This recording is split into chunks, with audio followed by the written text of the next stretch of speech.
A very good evening and a warm welcome to Biz in Focus. I'm Zinat Musafir. Now, throughout human history, migration has been a courageous expression of an individual's will to overcome adversity and to live a better life. As of today, 1.7 million Sri Lankans are employed overseas. As per statistics of the Sri Lanka Bureau of Foreign Employment, an average of 250,000 Sri Lankan workers travel overseas seeking foreign employment. Now, to talk about this and much more, joining us this evening is the Country Director of the International Labour Organization, Ms. Simran Singh. Good evening, Ms. Simran, and a warm welcome to Biz in Focus. Thank you very much. So, Ms. Singh, on the 18th of December every year, International Migrants Day is celebrated. So, tell us a bit about International Migrants Day and the significance of this date. As you said in your opening, labor migration or just migration is something that happens. People have been on the move for centuries, for human history, as we know. So the issue of why people migrate is often very crucial, and what you find is actually a majority of people that migrate around the world migrate for work and for better opportunities, for economic reasons. In fact, I would say more than half of them migrate for that reason. Now, the International Labour Organization, as it says in its name, labor, deals with all the world of work issues, and obviously one key category of workers are migrant workers that migrate looking for work, a decent work, a better life, and economic livelihoods. The ILO is actually this year has turned 100 years old, so we've been at it dealing with the world of work issues, including labor migration issues, for 100 years, as long as we've been around, and we continue to do so. Sri Lanka has been a member of the ILO for 71 years, so we have a very long and rich history also of working together hand in hand on many issues, labor migration, of course, being one of them, as it is an issue that has been is very important for Sri Lanka, especially in the last 30 years, where we found quite a number of Sri Lankans traveling and migrating out in search of work. The International Labour Organization is also quite unique in some respects in that it is a tripartite organization, which means that it not only has as part of its governance and governing body, its board of directors, so to speak, those representatives of governments, but it also has those that represent workers and also those that represent business, the private sector, what we call employers' organizations. So it brings in, when it comes to the world of work, the perceptions of all three entities to set standards, to set norms as to what should be governing the world of work. And as such, the ILO has crucial standards when it comes to safe labor migration, the protection of rights of migrant workers, and also at the other end, what it means and how it makes business sense, also to be making sure that migration is done safely in a protected way so that it benefits society, it benefits the workers, it benefits the employers, but also benefits the economy and the governments in the country. Labour migration is a much discussed topic, not just in Sri Lanka, but in the global agenda as well. So what's the importance of labour migration? Well, it's been done for centuries, so there's nothing necessarily new about it. People are in search of better economic opportunities. They want to be able to practice their skills and get better remuneration, in search of better working conditions. And there are other driving factors, perhaps, such as issues back at home, whether it's to pay for a child's education, whether it's to take care of family members. There are many, many reasons why people migrate.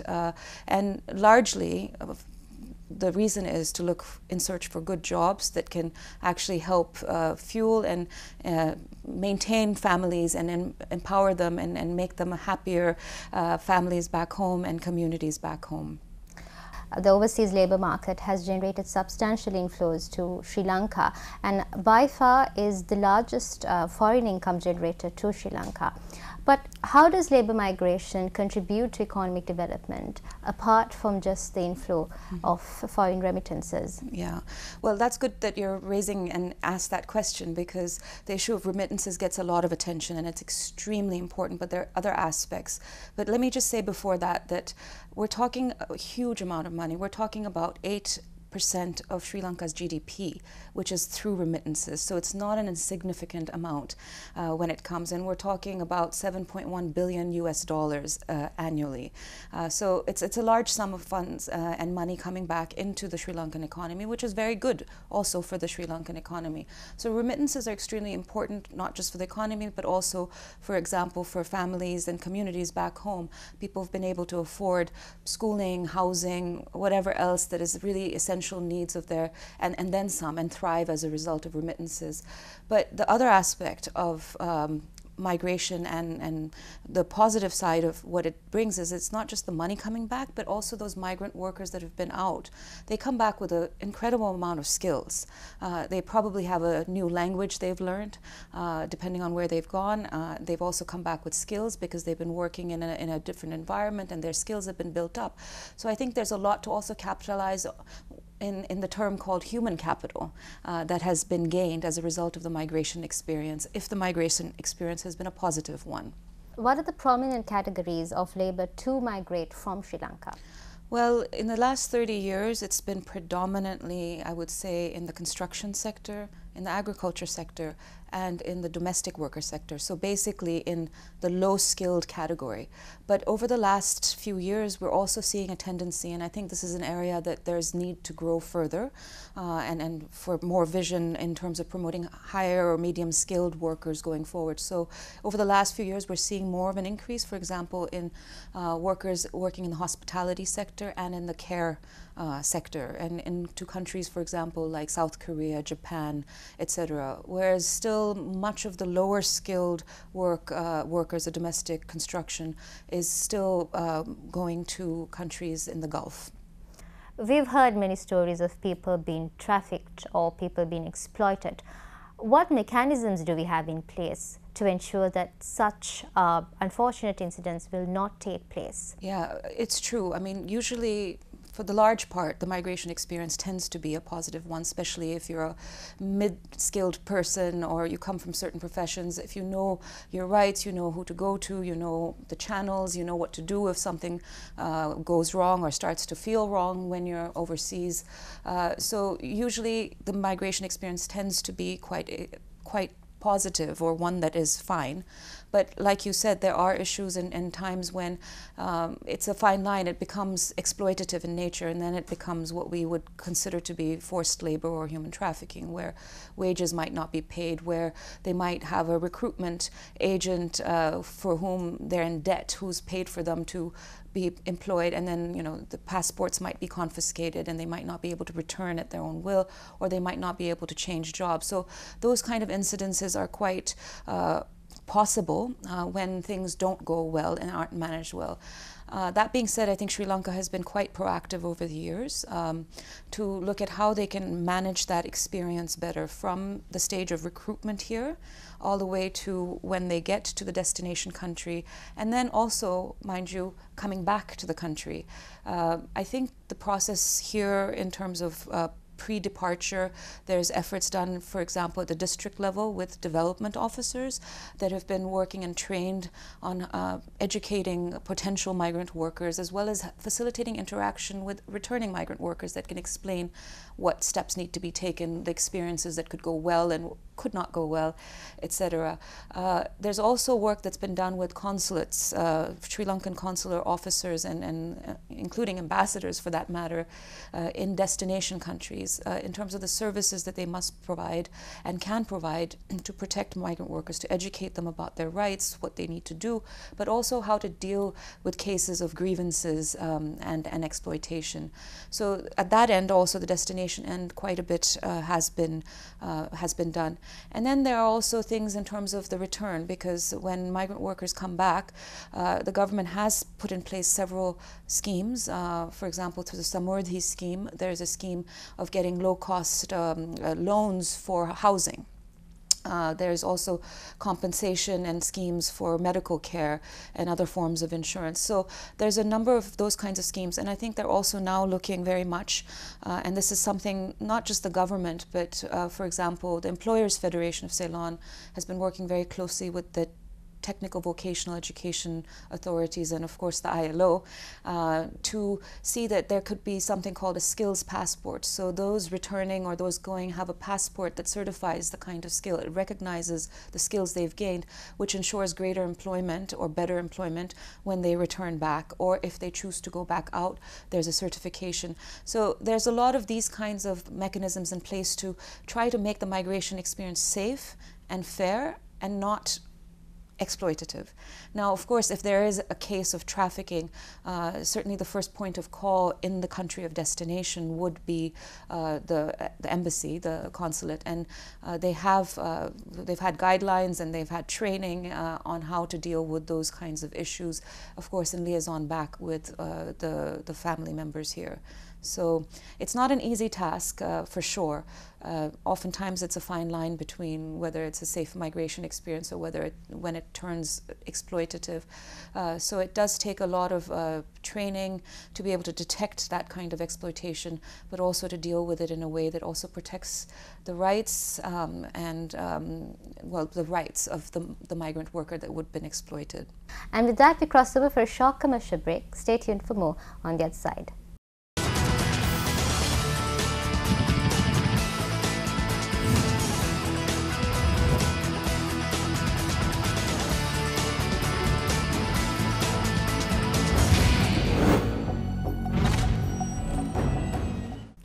Welcome back to Biz in Focus. Joining us this evening is the Country Director of the International Labour Organization, Ms. Simring Singh. The International Labour Organization is focused on providing decent work to all.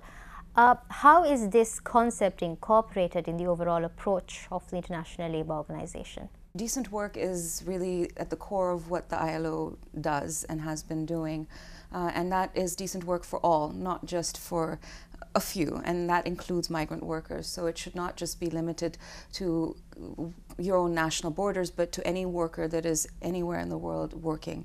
And decent work really it sounds quite lofty, I guess, a term. Specifically, it means that people are protected, that they get fair wages, that there's no discrimination faced in the world of work, that their fundamental principles and rights at work are protected. So those are the fundamentals of what decent work really embodies, and it talks about this issue of dignity, the dignity of labor. And it also is about the fact that with dignified labor that's not exploitative, you actually also has good returns for economies, countries. So it's a win-win situation when it comes to decent work. So that's our recipe that we've been following and we continue to follow, including for migrant workers, irrespective of where they're a worker is physically located. So if there is an individual who has been exploited or maybe experienced some sort of workplace harassment, how would that individual report this incident to the relevant authorities? Is there any particular process that needs to be followed? Yeah. So I think the key here is the big P word, which is prevention. Let's not deal with it once it happens. And you rightly said there are so many reports you hear often, and they're horrifying reports. But how do we stop that from happening? You have to prevent it. And the prevention really starts back at home before they leave. So at the moment of when they are actually being recruited to go and work overseas, the registration process, registering with the authorities here, the right authorities, is really essential, because that then connects the dots from also what kind of services and the kind of protection you would need when you are at your destination. So if you're registered here with the Foreign Employment Bureau, they will then also be in touch with the destination country foreign consulate or embassy, where your details will be. When you get to the country of destination, you also touch base with them and get to know the consular officers. There are also labor attaches in many of the consulates in destination countries, especially countries that have large volumes of Sri Lankan migrant workers. So they also then know and can give you the information of how to protect and who to contact and what to do.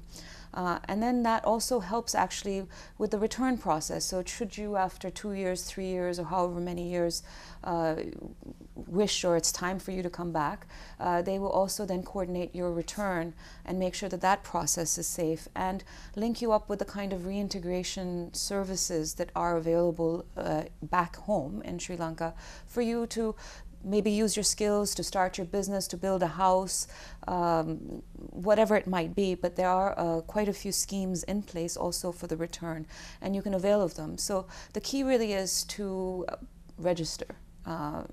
Try to follow, or you should actually follow, the formal channels, because they are the ones that will guarantee or at least be there to protect you. There's a reason for that. It's a protection mechanism. I think the issues often faced when you find cases, these horrific cases of human trafficking and forced labor, are when it's migration happens through irregular or illegal channels, through unethical recruitment agents, and the individual is not registered with the authorities, and then they don't know who to turn to, and there's a level of mistrust. You can imagine being in a foreign country. You might not speak the language. You wouldn't know whether you can trust the local authorities to take care of your interests. So it just creates a whole cycle of real risk of exploitation and trafficking, which should be avoided. So prevention is really key, starting from when you're leaving. And with that, we cross over for a short commercial break. Stay tuned for more on the other side.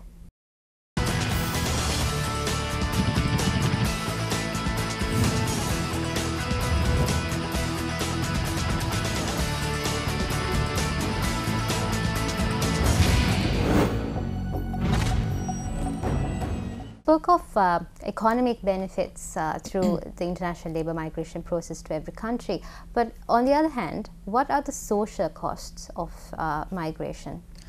Yeah, so that's there's two sides to every coin, right? I think the issue, there has been a lot of emphasis on, or calling it a social cost, and often it's associated with women leaving, because it's considered that women, they're leaving, especially have their children behind, they're leaving their families behind, and they're not fulfilling their gendered role as such by going out, and that's considered to have social costs. And sure enough, you do have families and societies or communities that do have issues with large numbers of migrant workers leaving, because the fabric of society or family is a bit unbalanced. But at that being said, at the same time, I think there's also positive aspects, because a lot of the work that ILO has done, not just here in Sri Lanka, but across the world, we've seen that actually migration and the remittances actually fuel better lives back home. For communities and families. Investments can be made in, for example, community infrastructure and in family education, in the health. So all of those safety nets that make people so vulnerable and make societies sort of tear apart, or families tear apart here, that vulnerability also gets lessened, because the migrant worker is able to send the kind of finances that are so desperately needed for the communities and families. So I wouldn't necessarily say it's all a negative thing for the family, and I would also caution against a gendered lens when it comes to this, and assuming it's just with a woman leaving. I mean, men also have to take responsibility and must take responsibility of child care. It's not just resting and family care. So I think it has to be looked at it from that kind of lens. But it's really critical also that it's a whole of society approach. It shouldn't just be left to one family to deal with, the loss of one worker or one parent being away. I think it requires societal solidarity as well, when you know that you have large numbers of migrant workers out of a certain community. What kind of support systems can be given from the community, but also from local, for example, these development officers. They have a role to play back in communities from the government side as well. So apart from social costs that you just mentioned, what are the other issues when it comes to migration that needs to be addressed? Well, I'd always start with the fact that I think it's really important to have a proper regulatory and legal framework, one that actually really protects the rights of the migrant workers, that has elements of prevention spelt out in it, so that this regular migration takes place, but also has elements of the reintegration spelt out in it, the skills recognition. I think that's an area that Sri Lanka in particular should be looking at more. We have so many low skilled workers going, but maybe the model now is it's a highly educated society, as we know. So the model is to maybe try to have more skilled workers go out that are more educated, more aware of their rights, and also the level of remittances and benefits back to the economy would be quite large, coming back from a slightly higher skilled set of migrant workers. So I think those are areas that require a bit more work, and it should be enshrined in the regulatory as well as the legal side, coupled with investments in skilling and recognition coming back. I think another area that really does require more thought, and that's why I'm happy you're covering this topic at your station in this show, is this issue of societal awareness. There's a lot of perceptions about migration, often negatively seen, social costs and things of that nature. I think we need to demystify some of this, the myths surrounding migration, and make communities and people that are potential migrant workers, as well as the government structures and those officers at local, really at the grassroots level, where prospective migrant workers are looking, really aware about how can this process actually benefit them, how they can make sure that the workers are not find themselves in exploitative situations, but that are actually having a safe and a fair recruitment process, that are migrating and making the most of this experience that can be positive and can result in decent work, and decent work benefits back to the country and economy. Ms. Singh, so you spoke of the importance of a regulatory authority to ensure that the migrant workers' rights will be fulfilled. Do you think the mechanisms in place in Sri Lanka, in terms of regulations, or in terms of the laws, or in terms of the institutions that would address these issues, do you think these mechanisms are sufficient to address these issues? I do believe they are. I mean, there's always room for improvement anywhere and everywhere. I mean, the nature of migration also tends to change. This was a country that's been predominantly sending, and it's been low skilled, but now we're seeing a shift increasingly perhaps to higher skilled. So I think with time and with the dynamics of the migration process, including what would be demanded in destination countries, for example, I think there's always a need to continue to revisit and improve. There's been work under the Ministry of Foreign Employment. There's a Bureau of Foreign Employment. Also the Ministry of Labor is engaged. So we look at it actually not just in terms of one singular, regulatory authority. We look at it from a whole of government approach, because if you look, as I gave the example, in destination countries, the Sri Lankan missions, they fall under the Ministry of Foreign Affairs, and they have a crucial role to play, just as much as any Ministry of Labor or Employment might have back home. So, and then also the Social Empowerment Ministry that's dealing with things like Samurdhi, loan schemes for the reintegration, the Ministry of Skills that might be looking at working on the skills passport or what have you. So I think it takes a number of different entities to be working together, and I think they've been doing it for a while, certainly having been such a major sending country, but I think there's always room to continue to improve. I mean, even the ILO, as I said, we're 100 years old. We keep revisiting also our standards governing labor migration and other forms of the world of work, because the world of work is indeed shifting and changing constantly, and we have to continue to be agile and ahead of the game, I suppose, because there is truth to the fact that the dark side, the trafficking side or forced labor side, can generate a lot of profits. There's a lot of profit to be made by unscrupulous entities. So it's really important to be ahead of the game and make sure that your regulatory authorities and other support systems are in place to make sure that the experience is actually beneficial and leads to decent work and not to instances of forced labor and trafficking. So before we wrap this interview, what would be your message for this year's International Migrant Workers' Day? Okay. If I may, I have 3 messages. I think the first is we really need to make sure that we have the right regulatory and legal frameworks in place to protect the rights of these workers that can find themselves in extremely vulnerable and exploitative situations if it's not done right. So really making sure law and practice is up to speed with the latest standards. I would say Sri Lanka should actually ratify the ILO conventions related to migrant workers, including private employment agencies. So legal and regulatory is one key message. I think the second key message would be focusing on really properly demystifying the migration process as well as what it means, the experience of migration. I think we really need to raise awareness down at particularly the grassroots level as to what are the pros and cons and how one can prevent yourself from finding yourself in a terrible exploitative situation. So really awareness is very key to understanding all the steps of the migration process. And I think my third key message on this World Migrants' Day is to really focus on the human capital side of things, you know, the skills side of things, the recognition of the skills gained by migrant workers and how much that can actually contribute overseas to the economies there, but back home as well, from when they're there in the destination countries, but also once they return.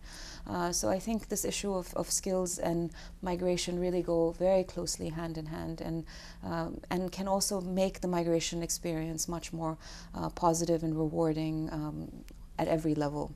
So those are my 3 key messages. Thank you very much, Ms. Simran Singh. And that's a wrap of Biz in Focus. Joining us this evening was the Country Director of the International Labour Organization, Ms. Simran Singh. And thank you for watching Biz in Focus. Good night.